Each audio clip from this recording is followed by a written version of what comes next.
उत्तर प्रदेश के मुरादाबाद के थाना डेलारी इलाके के ग्राम डोलावाला में रात में प्रेमिका से मिलने उसके घर में घुसे प्रेमी को प्रेमिका के परिजनों ने पकड़ लिया। गुस्से में प्रेमिका के परिजनों ने लाठियों से जमकर दोनों की पिटाई की। देर सवेर को आ रहा था, घर आया था अपना रिजल्ट देख के। रिजल्ट किस चीज़ का? बीपीएससी का 1 नंबर से रह गया जी। उसमें टेंशन में वो घर आया था। टेंशन हो रही थी, बस बोल रहा था ऐसे ही। फिर अड्डे सड़क पे चला गया। उस जो है जिसने मर्डर करा उससे थोड़ी सी बोलचाल हुई, फिर उनमें सुलह हो गई जैसे भी है। फिर खेलते रहे ये सब। फिर उसके बाद ये घर आया, खाना वाना प्लेट लेके आया खाने की। इसने एक टुकड़ा ही तोड़ा था, फ़ोन आ गया। फिर उसके बाद सब बुलाया। किसके पास से फ़ोन आया? ऐसे पता नहीं किसका फ़ोन आया जी। पता चलेगा। फिर इसे हाथ जैसे ही गेट पे पहुंचा इसे हाथों हाथ मार दिया गया। किसके घर पे पहुंचे थे? जसवंत सिंह के। तो किसने मारा है? जसवंत सिंह। किस चीज़ से मारा है? शॉकर की राड से। गाड़ी के शॉकर से। तो इस मामले में अब आप क्या चाह रहे हैं? पुलिस को कोई जानकारी दी? नहीं, अभी तो खास जानकारी नहीं। पुलिस आई आपके यहाँ पर? हाँ। पुलिस ने कोई आश्वासन दिया कार्रवाई के लिए? हाँ। तो अब आप क्या चाह रहे हैं इस मामले में? सख्त से सख्त सजा हो उसे। गजेंद्र जसवंत के यहाँ गया और वहाँ पर किसी तरह से कोई बातचीत हुई है और उसमें जसवंत ने उसे रॉड से मारा है और उसमें ले जाते समय उसकी डेथ हो गई है। और बाद में पता चला है कि लड़की की भी चोट लगी है, तो लड़की को भी भेजा गया है अस्पताल में। इस समय एडमिट है, स्थिर हालत है और FIR दर्ज कर ली गई है मृतक रोहित के पिता की तरफ से।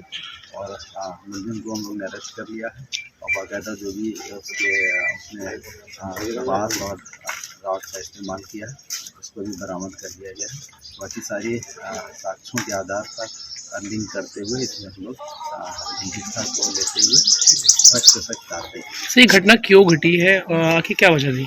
अभी ये सब साक्ष्य हम लोग कलेक्ट कर रहे हैं और इसमें अभी हम लोग कुछ ज़्यादा बताने की स्थिति में नहीं है, लेकिन ये ज़रूर है कि लड़का जो है लड़की के घर पे पहुंचा है, कैसे पहुंचा है, क्या हुआ है, तो ये सारी चीज़ें अभी हम लोग को धीरे धीरे जब पूरी सर्च कर लेंगे उस आधार पर। सर, बताया गया कि ये मामला प्रेम प्रसंग का था।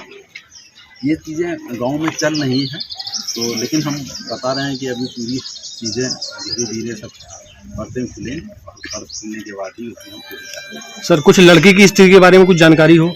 हाँ, लड़की की कंडीशन सीरियस है और यहाँ से मेरठ रेफर कर दी गई है। मेरठ में उसका इलाज चल रहा है और अभी वो अनकॉन्शियस है और हम लोग उसको बात किए हुए हैं पूरी निकाली। सर, कौन कौन सी धाराओं में मुकदमा दर्ज किया गया है? धारा BNS की जो 302 हमारी है पुरानी IPC उसी धारा में FIR। यूपी के आगरा में अज्ञात कार ने ऑटो ने यात्री टेम्पो को चपेट में लेकर मारी टक्कर। 3 लोग गंभीर रूप से घायल हो गए। बाहर से यात्री लेकर इटावा जा रहा था टेम्पो, सामने से आई कार ने मारी जोरदार टक्कर। आगरा में नगर निगम के ठेकेदार की ट्रैक्टर की चपेट में आई मासूम बच्ची। ट्रांस यमुना कॉलोनी में चल रहा नगर निगम द्वारा नाले का निर्माण कार्य। मौके से बच्ची को उपचार के लिए हॉस्पिटल लेकर भागे परिजन। मुरादाबाद में सिविल लाइन थाना क्षेत्र के रेलवे चौकी के पास देर रात संदिग्ध परिस्थितियों में कक्षा 6 में पढ़ने वाले छात्र का कमरे में फांसी के फंदे पर लटका मिला शव। बेटे के शव का लटका देख मां की चीख निकल गई। आनंद फानन में परिवार वाले आदित्य उर्फ शानू पुत्र राजू सागर को उतारकर इलाज के लिए जिला अस्पताल पहुंचे, जहां डॉक्टरों ने उसे मृत घोषित कर दिया।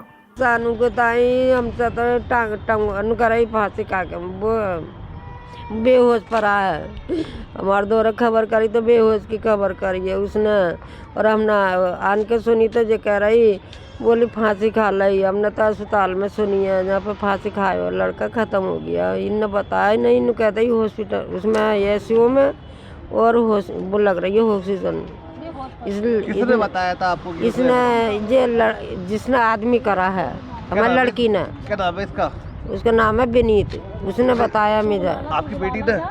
बेटी ने नहीं, और उसने लड़के ने। अच्छा, कब शादी करी आपकी बेटी ने इसके साथ? मुझे नहीं खबर कब करी इसने। ये मुरादाबाद में कब से रह रही है आपकी बेटी? मुरादाबाद में तो जो रह रही है 1-1.5 साल से। दुबक्का रहती है जे नहीं, इसके पास रहती दुबक्का रहती है जे भी और वो भी। अच्छा, ये आपके जो पहले दामाद का देहांत कब हुआ था? उनका तो हो गए 17 साल हो गए। अच्छा, ये कब लेकर आई थी शानू को मुरादाबाद? शानू को जो लेकर आई छुट्टियों में। क्या कहेगा? बोली जे चल छुट्टी मेरे पास रहिए, छुट्टियों के बाद तू आ जाइए यहाँ पर। फिर इसने ना एडमिशन करा दिया। फिर वो लड़का नु करे मैं तो मेरे पेपर है, मैं पेपर दूंगा अपने, 1 साल मेरी पढ़ाई मारी जाएगी। तो इसने ना जहाँ पर लिखवा दिया, एडमिशन करा दिया इसने। फिर वो जो नए साल पे फिर चला गया तो फिर इसने फ़ोन करके लड़का को बुला लिया जबरिया। शानू कितने भाई हैं? 2 भाई हैं। सब कहाँ 3 रहते हैं? भाई हैं। आप सब लोग कहाँ रहते हैं? हम चंदोसी रहते हैं, BMG कॉलेज के पास पीछे गली में, संबल गेट। आपको क्या लगता है बच्चा कैसे मरा है? मेरा बच्चा तो ऐसा लगता है किसी ने फांसी दे के मारा है मेरा। कल रात्रि 8:30-9 बजे की घटना है। SHO सिविल लाइंस को बताया गया कि रेल चौकी क्षेत्र में एक महिला रहती है। उनका एक बच्चा कल खेलते खेलते उसने संभवतः अपने गले में फंदे लगा लिया, जिसके उसके बाद मृत्यु हो गई। जब माँ ने उसको देखा तो हॉस्पिटल ले गई, लेकिन उस समय तक उसकी मृत्यु हो गई थी। उसमें हम लोग छानबीन कर रहे हैं, जांच कर रहे हैं क्या वजह थी, और जो भी चीज़ें आएंगी उसके हिसाब से हम इसमें आगे करेंगे। बच्चे की दादी ने कुछ आरोप लगाए। अभी आप लोगों के माध्यम से जानकारी हुई है कि उसकी दादी माँ ने कुछ आरोप लगाए हैं, उनकी जांच कर ली जाएगी और जो भी तथ्य आएंगे उसके हिसाब से अग्रिम कार्रवाई की जाएगी। उत्तर प्रदेश के मुरादाबाद में देश के आम बजट पेश होने के बाद आज केंद्रीय रेलवे मंत्री अश्विनी वैष्णव ने आज वर्चुअल रूप से प्रेस वार्ता की। प्रेस वार्ता के दौरान उन्होंने मीडिया के तमाम सवालों के जवाब दिए। आपको बता दें, साथ ही इस बार के बजट में उत्तर प्रदेश को रेलवे ने क्या कुछ सौगात मिली, इसकी भी जानकारी दी और क्या कुछ कहा, सुना देते हैं आपको। इस वर्ष के वित्तीय बजट में जहाँ तक रेलवे का प्रश्न है, उत्तर प्रदेश को 19,858 करोड़ रुपए का आवंटन मिला है, जिसमें रेलवे इंफ्रास्ट्रक्चर को उत्तर प्रदेश में मजबूत करने के लिए जो भी प्रयास हैं शामिल हैं। इसमें नई लाइनें, doubling, 3rd line, 4th line, Amrit stations, नई वंदे भारत ट्रेन्स, नई नमो ट्रेन्स, इन सब का एक बास्केट है, इन सब की एक टोकरी है और हर तरह के इसमें फूल हैं रेलवे के उत्तर प्रदेश में बहुत ही महत्वाकांक्षी विकास के लिए। सर, मुरादाबाद डिवीज़न को कितना मिलने का, हिस्से में कितना आएगा? देखिए, जहाँ तक मुरादाबाद डिवीज़न का प्रश्न है, उसके बारे में हम तब आपको डिटेल जानकारी दे पाएंगे जब पिंक बुक फाइनल हो जाएगी। नॉर्मली जो प्रक्रिया है संसद की, उसमें जब पहले बजट प्रस्तुत किया जाता है, बजट को स्वीकार किया जाता है और स्वीकार होने के बाद पिंक बुक फाइनल होती है, जिसमें कि सारे प्रोजेक्ट वाइज एलोकेशंस मेंशन्ड होते हैं। उसके बाद हम आपको इसमें एक कंफर्म और ऑथेंटिक फिगर दे पाएंगे। सर, रैपिड रेल की भी बात कही जा रही थी कि जल्द रैपिड रेल शुरू होने वाले, तो क्या बजट से कुछ उम्मीद लग रही है कि रैपिड रेल जल्द कब शुरू हो सकती है? मैंने फिर बोला कि ये जब प्रोजेक्ट स्पेसिफिक इन्फॉर्मेशन हमारे पास आ जाएगी। ऑलरेडी अगर हम देखें तो उत्तर प्रदेश में नई दिल्ली से मेरठ की तरफ जो रैपिड रेल है वो लगातार प्रगति पर है।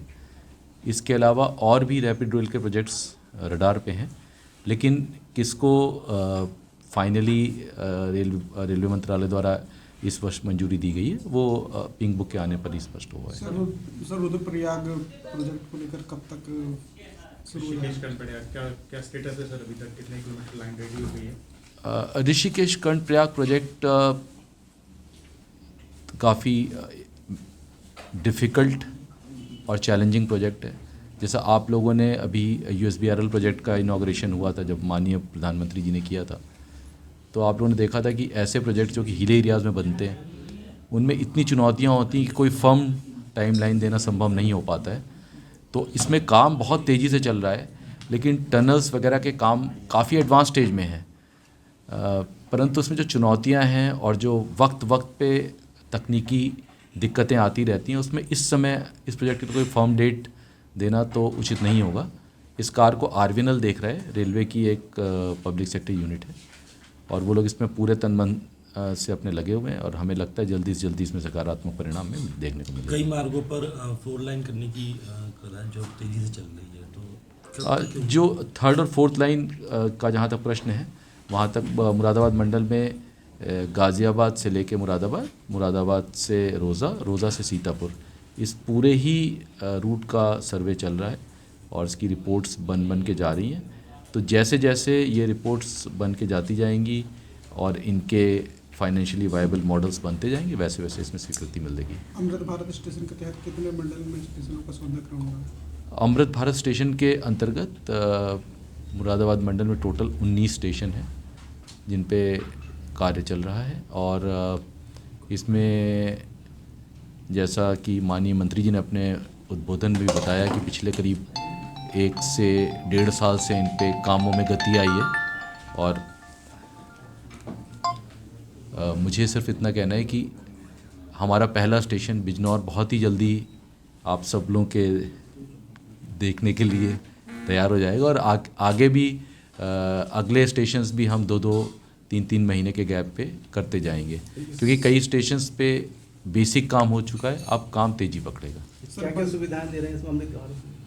मुरादाबाद में महाकुंभ को लेकर समाजवादी पार्टी के पूर्व सांसद एसटी हसन ने बयान दिया। क्या कुछ कहा, सुना देते हैं आपको। देखिए, महाकुंभ एक पाक इवेंट है। लोग अपने गुनाहों की माफी मांगते हैं, अपने पैदा करने वाले की इबादत करते हैं। ये एक धार्मिक इवेंट है, इसे पॉलिटिकल नहीं होना चाहिए, राजनीति में इसे नहीं डालना चाहिए। यहाँ पे बदनसीबी है कि इतने बड़े इवेंट को, आस्था के इतने बड़े समंदर को हमने पॉलिटिक्स में पॉलिटिकल कर दिया। तो जाहिर है जब आप पॉलिटिकल करेंगे तो व्यवस्थाएं बिगड़ेंगी, ध्यान कहीं और रहेगा, ध्यान अपनी पीठ थपथपाने पे रहेगा, टीवी के मीडिया से सारे प्रोपेगेंडा करने पे रहेगा और व्यवस्थाएं धड़ाम हो जाएंगी। जब सबको मालूम था मौनी अमावस्या पे करोड़ों लोग आएंगे तो व्यवस्थाएं क्यों नहीं की गई थी? उन अधिकारियों को जिनकी चूक से ये सब कुछ हुआ है उनके खिलाफ सख्त से सख्त कार्रवाई होनी चाहिए और ये अधिकारी अपनी जिम्मेदारी दूसरों पर डालेंगे। देखिए, जब ये जिम्मेदारी दूसरों पर डालेंगे, कहेंगे कॉन्स्पिरेसी थी, ये कहेंगे किसी दूसरे धर्म के लोग आ गए थे, मौत का आंकड़ा छुपाया गया। टीवी 9 ने दिखाया कि 24 लोग जो पोस्टमार्टम हाउस में जिनकी फोटो लगे हुए थे वो लापता थे। तो ये बता रहे हैं, इन्होंने जितने आंकड़े दिए थे कि जो पहचान लिए गए थे 30 थे, ये 24 कहां से आ गए? टीवी चैनल ये बता रहे हैं कि 1300 लोग ऐसे जो जिनका पता ही नहीं है कहां चले गए। तो इसे छुपाने की क्या जरूरत है? एक तो हादसा था, हादसा हो गया। जब हादसे में जिम्मेदार लोगों को, जो प्रशासन जिम्मेदार होता है, उसको उसकी जिम्मेदारी ठहरानी चाहिए और उनके खिलाफ कार्रवाई होनी चाहिए और जितने लोग मरे हैं उन लोगों को मुआवजा मिलना चाहिए, आंकड़ा पूरा देना चाहिए ताकि लोगों के आंसू पूछ सकें और उनकी लाशों को भी मिलना चाहिए अपने परिजनों को कि जिनकी लाशों का आज तक पता नहीं चल पा रहा है। अगर उनकी लाशें बाद में कहीं और से मिल गई तो कितनी बड़ी एक ट्रेजेडी होगी। इस पूरे प्रकरण का जिम्मेवार कौन है? इस पूरे प्रकरण में हम समझते हैं अधिकारी जिम्मेदार है, उन्हीं के कंधों पर व्यवस्था की जिम्मेदारी होती है। उन अधिकारियों ने ये लापरवाही क्यों करी?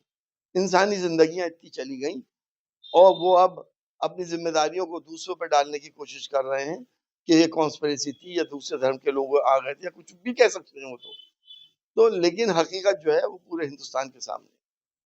यूपी के आगरा में आगरा पुलिस कमिश्नरेट ने ऑपरेशन कन्वेंशन जारी किया है। आपको बता दें, आगरा पुलिस की अपराधियों पर दंडात्मक कार्रवाई जारी है। जनवरी माह 2025 में 167 मुकदमा में 227 अभियुक्तों को न्यायालय के द्वारा दिलाई गई सजा। बदायूं में केक काटकर मनाया सांसद धर्मेंद्र यादव का जन्मदिन। आपको बता दें, समाजवादी पार्टी के नगराध्यक्ष कविंद्र सक्सेना के बिलसी नगर में बदायूं रोड स्थित कैंप कार्यालय पर आजमगढ़ के सांसद एवं सपा के वरिष्ठ नेता धर्मेंद्र यादव का 46वां जन्मदिन कार्यकर्ताओं ने केक काटकर मनाया।